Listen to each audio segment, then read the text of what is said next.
এই ভাই একটু জলদি যান না। রাস্তায় তো এত জ্যাম, গাড়ি তো লড়েই না। এখন কি হবে?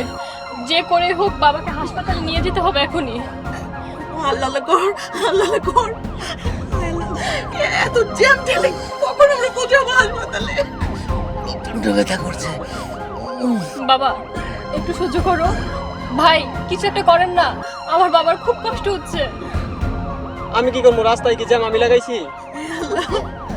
তুমি আমার স্বামীকে বাঁচাও, রক্ষা করো আল্লাহ। মা তুমি কেঁদো না মা, একটা না একটা ব্যবস্থা হয়ে যাবে। ভাই যেভাবেই পারেন আমাদেরকে হাসপাতালে পৌঁছানোর ব্যবস্থা করে দেন। দেখো রাস্তায় এত জ্যাম, আজকে হঠাৎ করে এত জ্যাম বাজে গেল গা।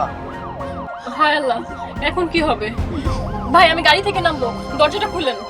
আপনার কি মাথা খারাপ হয়েছে? নামবেন কেন? আমি গাড়ি থেকে নেমে জ্যাম ছাড়ানোর চেষ্টা করি। ভাই প্লিজ আপনি অ্যাম্বুলেন্সের দরজাটা খুলে দিন, আমাকে নামতে দিন। এই লকটা খুললা নামেন।